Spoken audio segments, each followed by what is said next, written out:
I am Daniel Madison. I have just finished filming the Bottom Deal Masterclass project.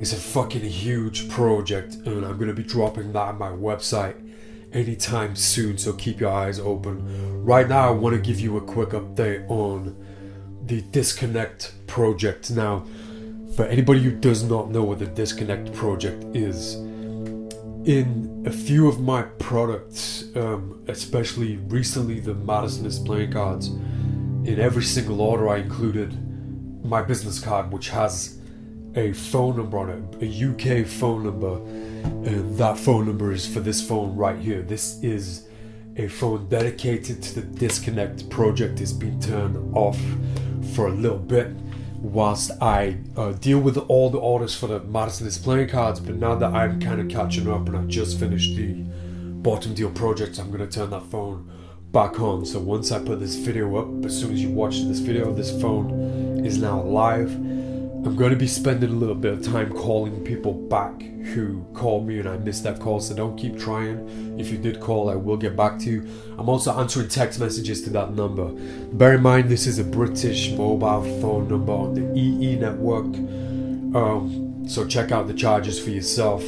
I'll be calling people back who have called me already. If you have this number, if you have this business card, now's the time. I'm going to leave it on for quite a while, I think, now. And I'm just going to answer it randomly whilst I'm working on other projects. So I'm going to be editing the Bottom Deal project and taking calls while I'm doing that. So if you want to get this number, there's a few ways of doing it. You can pick up a few of the remaining Madison is playing cards. There's a few other products on my website. And check out the Disconnect project at my website, danielmadison.co.uk/disconnect. And to give you more insight, I'm filming every single phone call that I take as part of a documentary, as part of an experimental film that I'm making. Here are a few bits that I've already filmed from the Disconnect project. Isolation and solitude, they're the only way that I can they're the only things that I can move forward with, really. And shutting myself down and closing myself off from not just an industry, but life itself, I guess, and everybody that I've known and barely existing.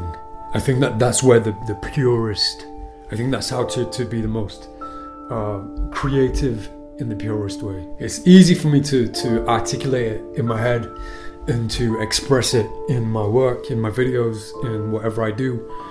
It's so difficult to talk about. So if this is gibberish, feel free to edit and help me out with the structure of these sentences. I just think it's a shame that the magic world, although artists exist in the magic world, that doesn't make the magic world a place that can be considered an art form. I don't believe that magic is an art. I believe that there are artists in the magic world, the magic industry, that have the ability and the creative passion and the natural creative flow to make magic artistic and make magic seem like an art form. But unfortunately, when you look at the magic world and the magic industry as an entity, as a whole thing, it's very difficult to call it art. It really is. There are few artists in that world, or should I say there are too few people trying to make what they do in art. They're just doing magic for the fucking sake of it. It pisses me off. If you're given this platform, you give me a pen and a piece of paper, if I don't write something poetic or try my fucking hardest to create something meaningful and beautiful even, then I fucking failed. And when I look at a lot of magicians in the magic world and the magic industry, I see that. I see them with this tool. I see them with the pen and the paper and the opportunity, the platform to create something beautiful, and they fucking don't. You know, a deck of playing cards, dexterous skills and abilities, and they don't do anything with it. And when you ask about friends, I don't have any friends. I have one friend called Charlie. Everybody else outside of Charlie exists as a part of whatever the fuck this meaningless bullshit is that we try and make sense of on a day-to-day basis. I'm not gonna exist in that world with no capacity other than just existing. That is a waste of energy, effort, time. It's a waste of my life. So to do what I want to do, I have to be completely alone. To create art means to be crazy alone forever. Goodbye. Yeah, Ian's a fucking genius, and he's certainly had a huge impact on my life, and he's been a huge inspiration. I mean, his last works, he created everything in that last works knowing that afterwards he would take his own life. That is fucking beautiful. Even the past 3 works before that he created in that short space of time, they have that same kind of, they all seem to come from that same place, like deep within, that can only be reached by. And I think that's kind of what helped him be so fucking creative, especially knowing and having full control over life itself, I guess. It's okay to be inspired and to be influenced, as long as the thing that's influencing you and inspiring you isn't completely changing your direction and isn't clouding your natural creative judgment. You have to kind of, I would use that energy to tap into yourself, into your head, into your being, and ask yourself within, find out within where you're supposed to go and what you're supposed to do. Don't follow somebody else's path. That's the worst thing possible. Every other path that exists is a path away from your own. Yeah, I write every day. I mean, and it's such a humiliating thing to kind of share it and express it, because it's so personal and it's so raw, and it's hard to kind of express that sometimes. Although I'm used to it when it comes to creative writing and expressive writing, like poetry, I guess I have to kind of force myself into it, and I haven't really done it yet. Yeah, I don't mind doing that. I can, yeah, let me read something for you.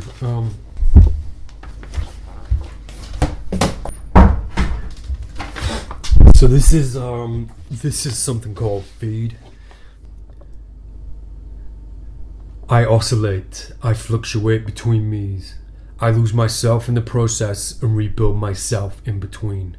Lucid dreams keep me from believing what I see. What I hear and feel help me paint and saturate reality. I take what he needs, he bleeds and fights for his beliefs. Amidst persuasive traits and actions, he manipulates and cuts the feed. He cuts the feed, I cut the feed. We're head to head out for demolition. Hunger becomes the fight, starvation for salvation in this irrational competition. Don't let me die, just watch me bleed. Watch as I cry, I beg, he pleads. Please stop, please set me free. You want to know which devil wins? Whichever one you choose to feed.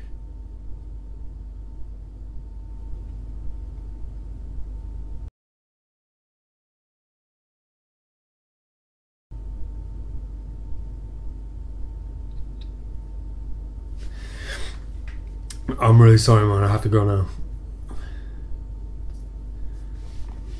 That's what I'm saying. I don't really have too much of an opinion on that.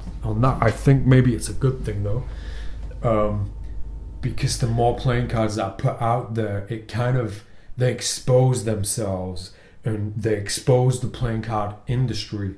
There are no kind of, there's no governance. Like, you can put a deck of playing cards out, any deck of playing cards you want. You can make the shittest deck of playing cards and just release them. People will or won't buy it, but the point is you can do it. I fucked around so much towards the end of my career with by releasing the most ridiculous decks of playing cards just to fuck with the industry and just to have a bit of fun. I released a blank deck of playing cards, for fuck's sake, and they sold out. I mean, you know, and I know that's more than just playing cards, but coming round to my point, when it came to the kittens and the pink rounders. The kittens, by the way, that was a Chris Ramsey deck that got rebranded as a Madison deck when Chris left. Just for your information.